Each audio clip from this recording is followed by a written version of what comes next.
It's such a shame. The world is so busy. However, it's time for focused conversations. Hi, welcome back to Focused Conversations. I'm your host, Victoria Ruth, and this is a podcast where I bring people on to interview them about their blueprints on how they've triumphed through hard times. I like for people to give very clear, descriptive stories on their healing process so that you, the listeners and the viewers, can take that and maybe hopefully get yourself up out of bed or get out of a mental rut. And today I'm doing a solo episode. I want to kind of do a reaction video, just slash a testimony video to my grieving process and my grieving blueprint. I would like to help anybody and everyone out there that is potentially struggling with losing somebody. So where does it start with for me? I was 19 years old. I had just finished my first year of undergrad at Ball State University, and I was in love. I had my first boyfriend, my first love at the time, and in May of 2013, full circle would have been our first year of dating. And what happened was I had just packed up my little Chevy Cavalier. I packed it up and I had come home. And I was staying with someone that is very near and dear to my heart. I call her my godmother in conversation, but she's my MC and my papacy. They have been destiny helpers along my life. I met them when I was in middle school, and I was staying with them for the summer. And I kid you not, the next morning on May 2nd, he was murdered. But I'm going to kind of run back on what that looked like for me, experiencing it, understanding that he was dead, and then the years that came after it, and then how I gave my life to Christ after that. So long story short, we had kind of been going through a little bit of back and forth, like trying to figure out our relationship. I had just gotten back and he almost did not come to visit me that night. But luckily, MC had a phone charger because at that time, he did not go anywhere without his phone, okay? He always had to have his phone on him. He always needed it on, and his phone was dying, so he wasn't going to stop by before going home. However, MC had a charger, so he came by to see me, and we sat, we talked, we laughed, and then we made plans for the next day. We were supposed to go to the Apple store, check out, get his computer looked at, and just different things like that. And so as I was unpacking and braiding my hair for the next day to start the summer, he laid dead in a car where his so-called friend had murdered him. Well, I wake up on May 2nd to finish braiding my hair. I've called him like a million times. He's not answering, and that wasn't like him. So I'm like, where is he? So I decide to, because I needed more braiding hair. We all know that struggle. You know that struggle if you do your own hair, even if you go get it done. I had ran out of braiding hair. And I was like, well, let me go over by his house, like where he lives. So I drive my little Chevy Cavalier over there to go and see where he is and what he's doing. And I had stopped at McDonald's because at that time I ate fast food. I don't anymore. But at that time I still eat like fries and the apple slices from there. So I got a kid's meal for him because he liked the little toys from the kid's meal. And I came over to his apartment and I'm like knocking, because he lived on the bottom floor. So I'm like knocking on all the windows, all the doors. And I'm like, Darius, like, where are you?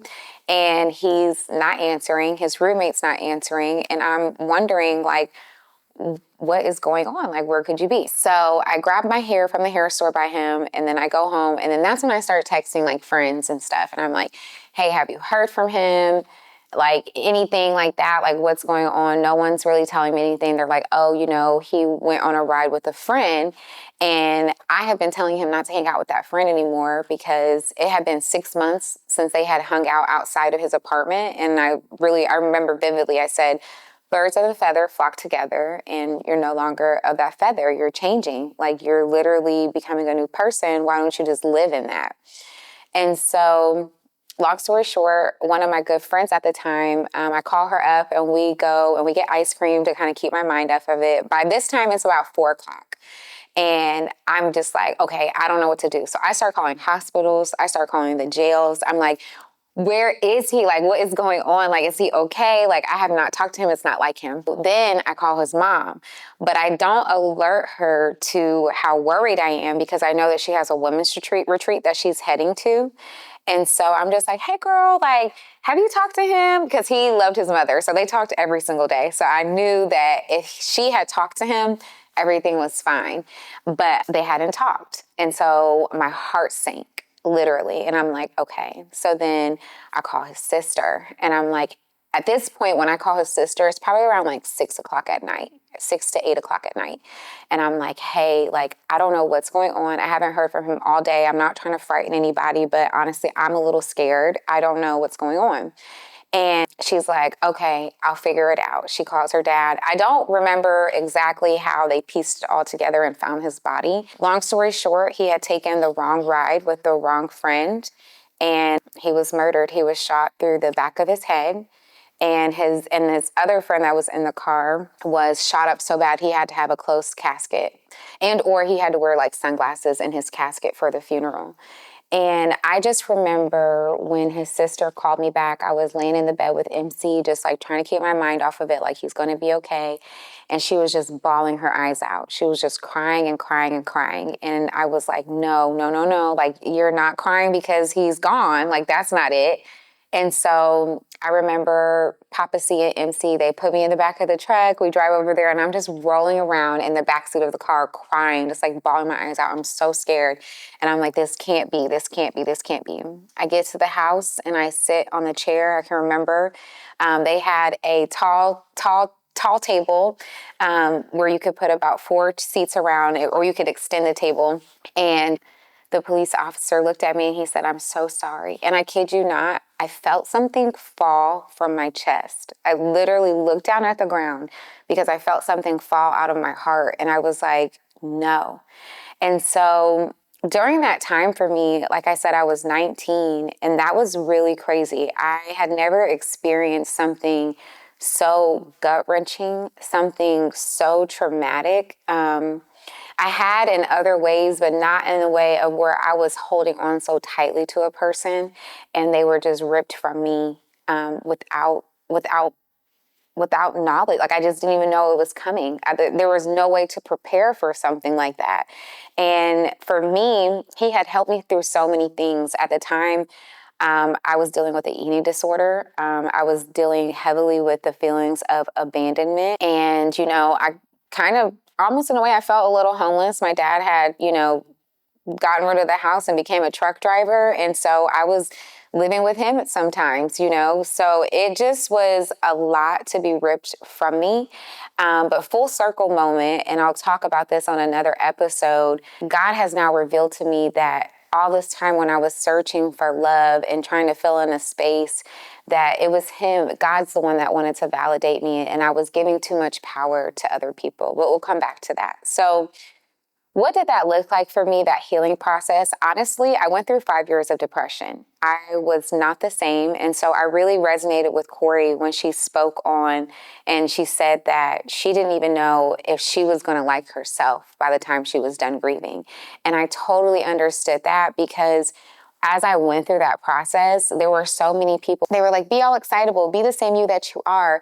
You know, where's your joy? Where's your light? And I'm like, I think maybe what people didn't realize at the time was like how big of an influence he had on my life. Like he really helped me change and he was very supportive and he was there for me in ways that I didn't have all the time. And so I even remember it was about to be his funeral. And mind you, when I was staying at MC's house, she later told me she hid all the like sleeping pills and stuff because I was so depressed. Like I would not get out of the bed. I was literally like laying in the bed. And I remember I mentioned on Corey's episode where I was like, I understood how people got bed sores because I just like could not get up. And I actually ended up writing a suicide note that day. And when I went to go reach for my computer to write the note, Take Me to the King was playing on YouTube, or it popped up as a notification, like, listen to this. And then that's what stopped me. That's what stopped me from going down that path. But I was just so depressed because abandonment had shown its face to me in many different ways, from just situations in my family. So from my mother, my father, my brother, just all of that, I just really dealt with a lot of abandonment. So then to know that like people could just die so instantly, like you just don't think it's going to happen to you, and you don't think it's going to happen in a way of like your first love just being randomly murdered, you know? And so it just took a huge toll on my psyche. And not that I stopped believing in God, but I definitely told him, like, hey, I got this. Like, I'm going to take care of me. I'm going to watch over me, because obviously like our agendas do not align. Like that is literally what I said to him. I was like, I'm going to take care of myself from here on out. But I knew God was still there. I just thought I could do it better, because what in the world? I'm 19, losing my first love. Like, what world are we living in that's a norm? And so I dealt with that by way of really sewing and painting. That summer, like I said, back to the funeral, I remember I received a call from somebody really important to me, and a family member. And he was like, well, when you go to that funeral, don't cry. You need to be a pillar of strength. You need to not cry. You need to be a pillar of strength for the family. And when I just hung up the phone, because I was like, what? Like, I was with this person for a year, and like, what do you mean be a pillar of strength? Like, we're all leaning on one another. I remember then I had somebody really close to me. They could not understand why I kept going over to the family's house to be around them with all the grief. But it was like, you have to work through it however you need to work through it. And it felt better because they seemed to be the only people that understood how painful it was to lose him. And everyone else just expected me to be like, oh, he died 3 weeks later, I'm fine. Absolutely not. That punched me in my gut. Like I said, I looked down at the ground and I was like, what just fell out of me? I didn't understand what that was. But I'll tell you in a bit how God put that back into my heart and my life. Now, that summer, I then decided to go stay with a friend out here in Georgia. I used to visit her at least a couple of times a year. So I came out here and I stayed with her in Valdosta, Georgia at the time. She was going to school. And I think I stayed about a month, and I had started painting, started doing like charcoal drawings. Like, I just needed to get it out. I just kind of started with the creativity. But even then, I cut the trip short because I was like, I'm so sorry. I'm being so mean to you. I was like, I feel like I should leave because I don't want to ruin our friendship. Like, I'm being so mean. I'm just not happy, you know? So I go back home, and I remember on the flight home, I was just bawling. I was hyperventilating tears. I thought maybe they were going to like kick me off the plane or like force me to have a sedative, because I just could not stop crying. Like, I just kept crying. And then I remember there was a sweet passenger next to me, and they were like, whatever you're going through, like, God is there for you. And then I just bawled. I just kept bawling. So I finally get back to Indiana, and, you know, first of all, your girl always been a hustler. So I had about 3, 4, 5 jobs. I was working at Popcornopolis. I was working at Chick-fil-A. I was doing all these things. So I just went back to working a lot. I thought about not going back to school, but then I was like, what are you going to do if you don't go back to school? Like, life is going, you know, those commercials, life is passing you by. That's literally what I said to myself. I'm like, life is going to pass you by. You got to finish school. Like, what else are you going to do? Just sit around and be sad? So I went to school, and then I really dug into sewing and painting. My great uncle gifted me a sewing machine. God bless my roommate. Hey, Jess, because we lived together all 4 years, and everywhere we lived turned into a sewing studio. And I just started making things. I started sewing. I started painting. I started hanging out with like the fashion kids and whatnot. I was never a big partier. I really didn't even party until my second semester of sophomore year. And that's when my best friend, now to this day, that's when she played a huge role in getting me out the house. I used to spend so much time in the dark by myself, just watching movies. Like, I'd go to class, I put on my happy show because I was like, this is what you want from me, right? So, hey, everybody, blah, blah, blah. And then I'd just go home and retreat, and I'd be alone. And I used to have so many outbursts as well. Like, if I just got really hurt, like I would scream at people, just really, you know, just pain. I didn't know how to deal with it. I did try a few different counselors and therapy sessions through the school. However, they were also learning how to be therapists. So it just didn't, it wasn't exactly what I needed. But like I said in the trailer, I did find my perfect therapist. Hey, Jenny.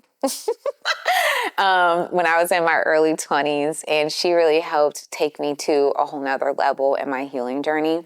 But yeah, I went back to school, and then I did start to party. I'm not going to lie. I started partying, started drinking, started smoking, running the streets, all those things. And I was just so empty. I was so empty. Oh my goodness. It was like, but I was just kind of numb. I was really numb. I don't even think I knew how to cry. I used to joke and say I had constipation of the tears because I just had to get through, right? That's what everybody said. That's what everybody was telling me. And I didn't understand how to grieve. So I do want to pause here and encourage you that if you are dealing with death, if somebody has died suddenly, or if somebody is on their way, or first of all, love all the people in your life right now. So if there's anybody that pops in your mind, call, text them immediately. Don't wait.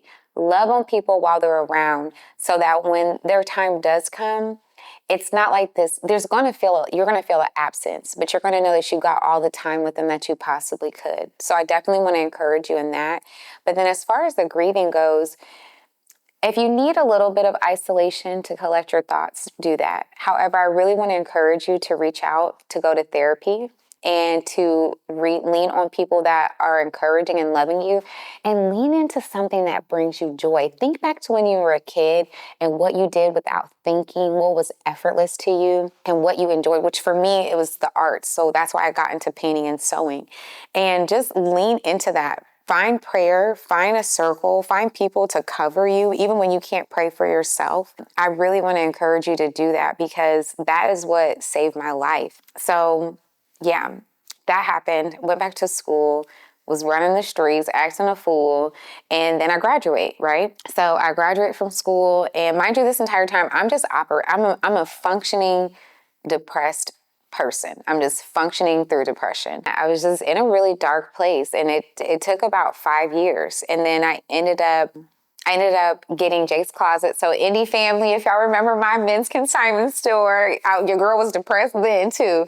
So I ended up getting my first brick and mortar at 22, and I was running that, and I was still depressed, still finding myself. And then when that was done, I remember I was laying in the bed one day, and I looked up in this. Oh, no, actually, forgive me. That was before Jake's Closet. Before Jake's Closet, I was laying in the bed. And this was maybe like I had quit my corporate job. Yeah, I had quit my corporate girly job because it just wasn't me. I was like doing HR or something, like pushing paper. And I'm like, I just can't do this. And so I quit that. And then I go get a job at David's Bridal to go learn how to do alterations. And I remember I was laying in the bed one day and I'm staring up in the ceiling and I'm spiraling. Like my thoughts are like negative. They're so bad. They're not of God. And I'm like, I hate this life. I hate being around. Like, what is this? Why do I exist? And I kid you not, I heard God's voice, and he was like, in a year or two, things are going to be so much different for you. And I sat up immediately from the bed. I sat up and I was like, what? Because those were not my thoughts. They were not. I was ready to end it. I was tired. I was exhausted. Nothing was making sense. I didn't know why I was alive.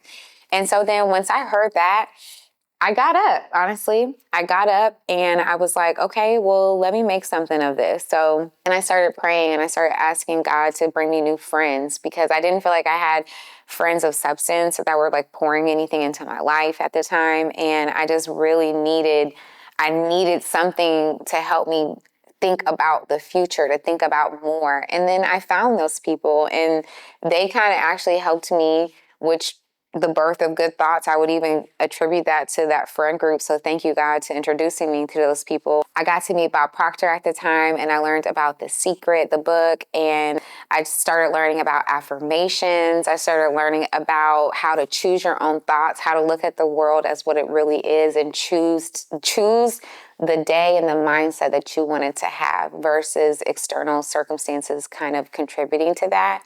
And with that, I ended up going on a fast. This is probably 2017. And I went on a fast in that January. And for 31 days, I read a statement in the morning and at night about how I wanted God to show me my heart and to show me me. And then later that year, I ended up getting rebaptized. And I was at church one day, and they were doing, I think, a movie series, I think at the movie series. And I remember I was praising and worshiping, and I felt it go back in. What had fallen out the day I found out of his death on May 2nd, 2013. In 2017, I can't remember the date, but I remember I felt it go back into my chest when I was praising it, to the point where I stepped back and I bawled, and I was like, thank you, God. I was like, thank you for filling in that emptiness, because it was hollow and it was raw. And I was trying to put so many other things inside of there. And he just let me know that he wanted to be there. So then you fast forward, I read my statement. And in that statement as well, I said I wanted to become a CEO. And I put a certain dollar amount that I wanted to receive. And I received all of that. And I became a CEO. I had my store. So yeah, Jake's Closet, Indie Fam, if you remember. Hey, off of Benford Boulevard. And I did that. And I wouldn't say I was fully depressed still at that time. I definitely was going through the woes of never wanting to be in love again. And so I remember there was a moment, it was May 2nd, it was the anniversary of his death, and I was in the bathroom sitting down, doing what you do in the bathroom. And I was scrolling through photos, just kind of having like a remembrance moment. And I just saw a flash. It was almost like when people say, like, when you die, like you have a flash before your eyes, like your whole life. But God showed me that 5-year period of how he protected me, all the people he had protected me from, all the situations I had put myself in. He just showed me, and I just bawled. And I finally had gratitude for being able to just know such a beautiful spirit. And I was thankful that I got to have him in my life in that capacity. And it was just a really eye-opening and beautiful and encouraging moment. So what do I want to leave you with when it comes to grief? I just want you to know, like I said before, that you can grieve how you need to grieve. But I will say, I think that there is a beautiful concoction of isolation, godly friendship, God himself, and getting back to the things that you like to do, or finding something new. Like even in Corey's episode when she spoke about medal stamping and writing her poetry book, like what in the world? This girl done went on a book tour, from her grief, from her pain. God will birth something new in you when he takes something away. And so if you don't remember anything else, please lean on God. Please lean on good, wholesome, holy friendships. Do not be alone for too long. If you need to reset and recharge alone, absolutely do that. But please lean on the people that love you. And honestly, shut out anything that is not loving on you, honestly. If you feel like it's not loving on you, let it go. Don't go down the route of self-harm. I know that's easier said than done, depending on your history. However, there is a light at the end of the tunnel. And I'm a living testimony. I'm living proof, because when I tell you I was ready to give up, I'm telling you, I rolled over, opened up that little MacBook, and I started typing until I got that notification that said, listen to Take Me to the King. And I did. And all I can say is that it's always God. It's always been God, and it will always be God that will help reroute your story, your journey, and get you back to center. So thank you for listening. Thank you for tuning in. This is my blueprint on grief.